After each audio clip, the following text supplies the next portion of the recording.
Bonjour à tous, je suis ravie de vous retrouver pour cette nouvelle vidéo sur la numérologie sacrée Lunara.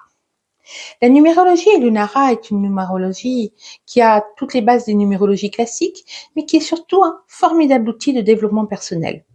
C'est pour ça que je l'utilise de plus en plus durant mes séances de coaching. Elle répond à 3 questions essentielles. D'où est-ce que je viens? Qu'est-ce que je suis venu faire sur Terre dans cette incarnation?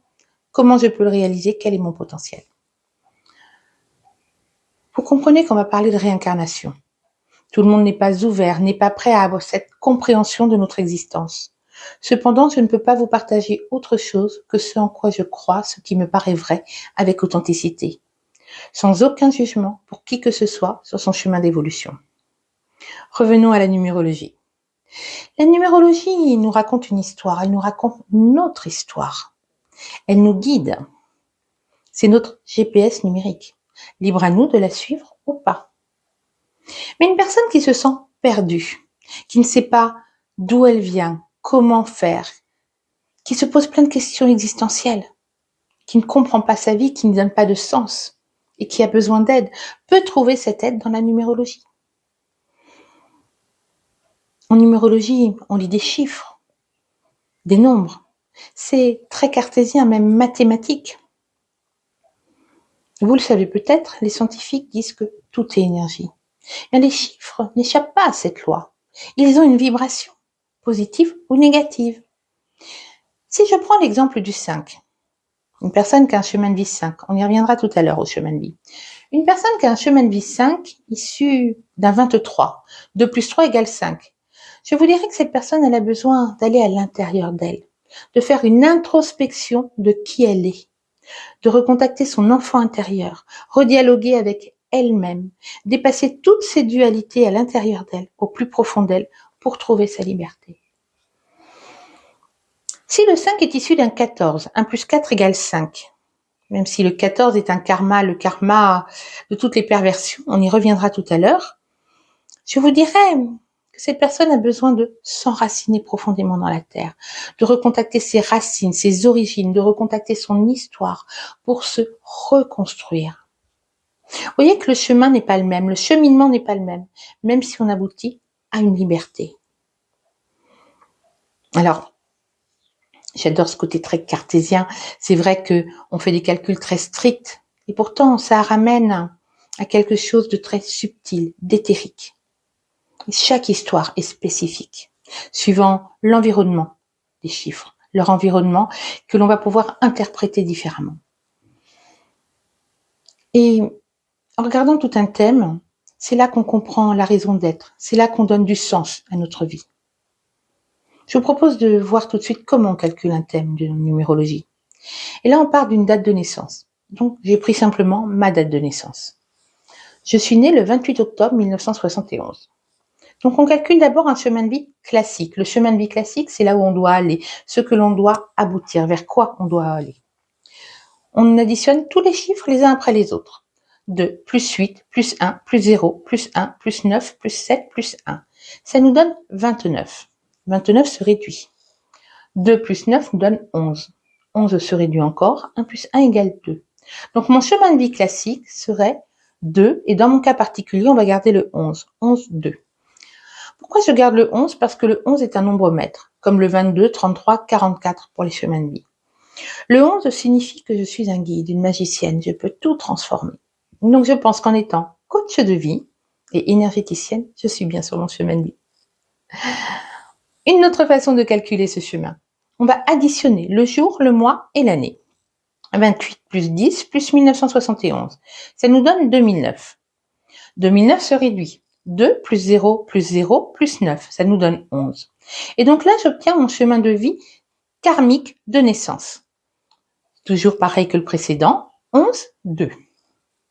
C'est intéressant de calculer de cette façon-là parce que ça nous donne notre année karmique. Une année karmique, c'est une année durant laquelle il se passe quelque chose dans notre vie pour nous mettre sur notre chemin de vie. Me concernant, mon année karmique est 2009. Qu'est-ce qui s'est passé selon vous? Je vais vous le dire, puisque je me suis prise en exemple. J'ai quitté une grande entreprise de communication pour me former et devenir coach de vie. Vous voyez bien que durant cette année-là, il s'est passé quelque chose qui m'a mis sur mon chemin de vie. Alors, pour moi, là, c'est très clair. Ça peut être, suivant les histoires de chacun, plein d'événements. Un déménagement, une naissance, un mariage, un décès, une reconversion professionnelle, un accident. Tout est possible. Durant cette année, il se passe quelque chose que l'on comprend ou que l'on ne comprend pas tout de suite, mais qui nous met sur notre chemin de vie.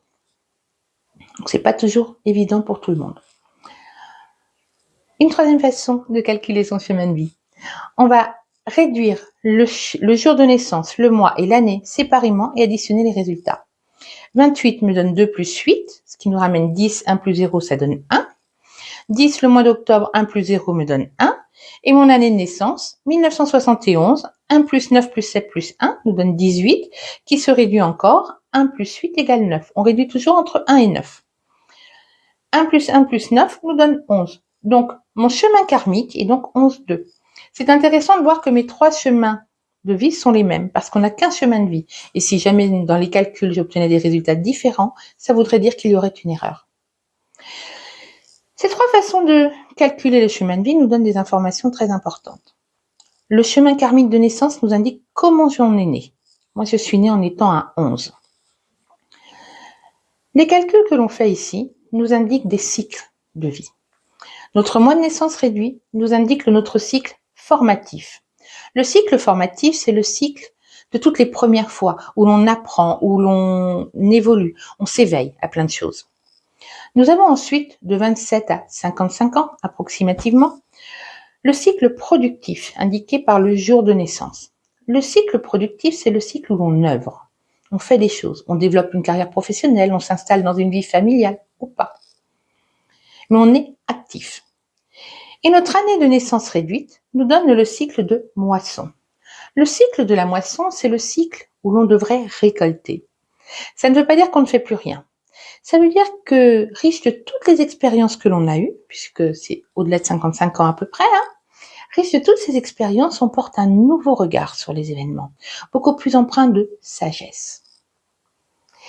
Et donc, une fois qu'on a vu toutes ces étapes de vie, on sait exactement vers quoi on doit aller, vers notre chemin de vie classique. Alors, je simplifie les choses, on va être honnête. Il y a beaucoup plus d'informations que ça que l'on peut obtenir. Je vous propose, dans la description, un live de Gaëlle de Vattasy. Gaëlle de Vattasy était ma formatrice en numérologie. Elle a fait un live et donc peut vous accompagner à calculer votre chemin de vie et avoir une première interprétation de ce chemin.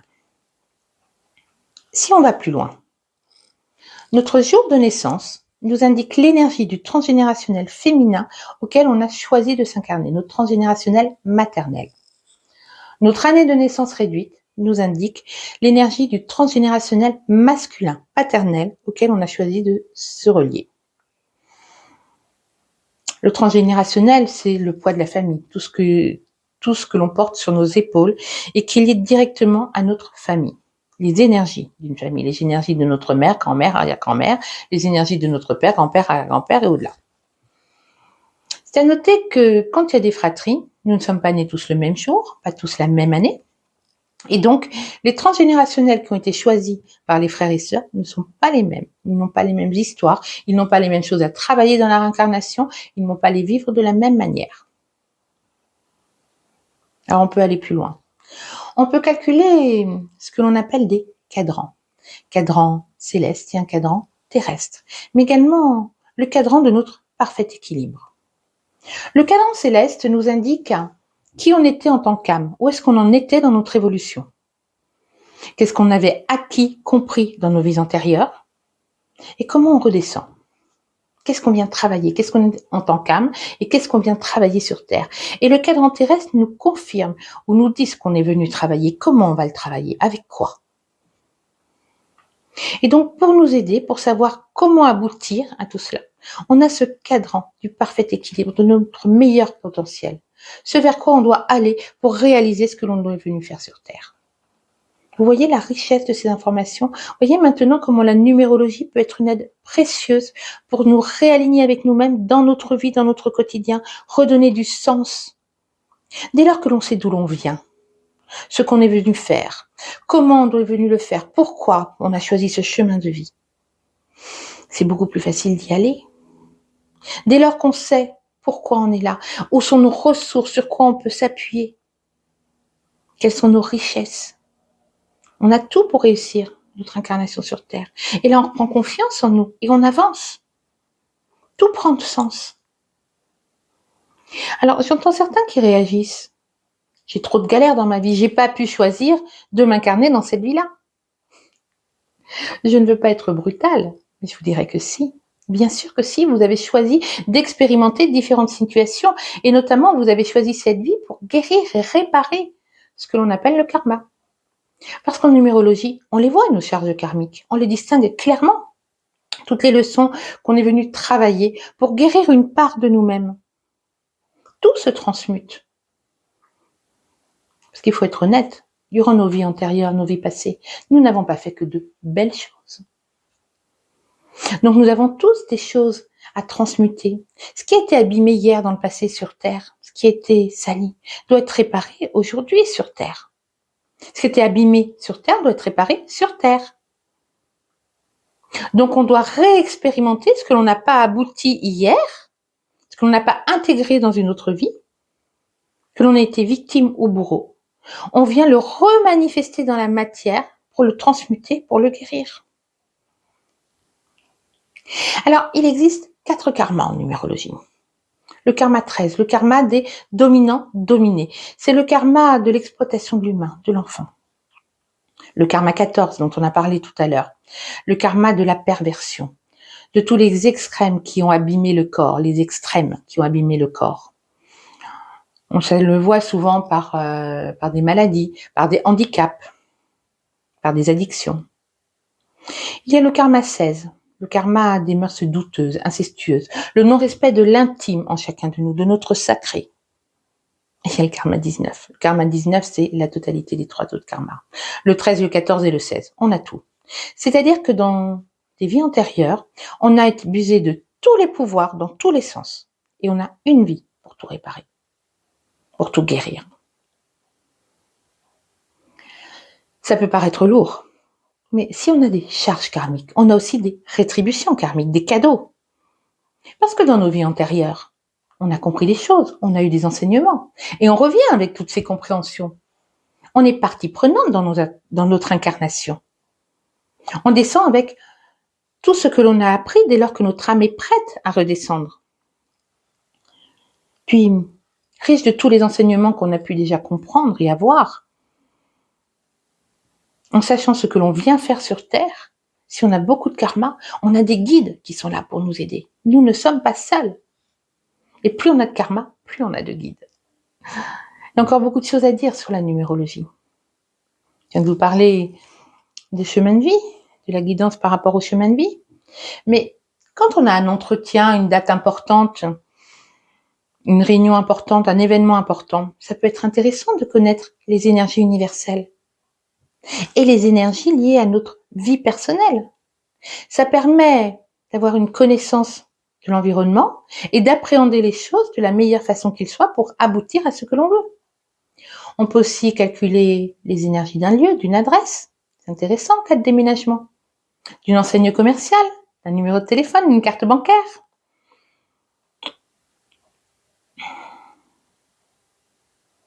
Nous sommes envahis par l'énergie des chiffres. C'est à nous d'apprendre à danser et à jouer avec de la meilleure façon qu'il soit. La numérologie, elle ouvre des portes. Elle nous permet d'accéder à de merveilleuses compréhensions. Elle est très intuitive, c'est vrai. Mais l'intuition, elle est à l'intérieur de nous. C'est notre âme qui s'exprime. Elle ne nous trompe pas. La numérologie ne nous trompe pas. Maintenant que vous savez tout ce que peut vous apporter la numérologie, n'hésitez pas à venir vers moi pour l'étude de votre thème ou de toute autre situation. Si maintenant vous souhaitez aller plus loin et apprendre vous-même toutes les possibilités, toute la richesse de la numérologie et Lunara, je vous invite à vous rapprocher de Gaëlle de Vatazi et je vous mets tous les liens dans la description dessous. Si vous avez aimé ma vidéo, je vous remercie de mettre un pouce, de vous inscrire à ma chaîne, de vous y abonner pour ne pas manquer les prochaines vidéos. Et en attendant, prenez bien soin de vous et je vous dis à très bientôt.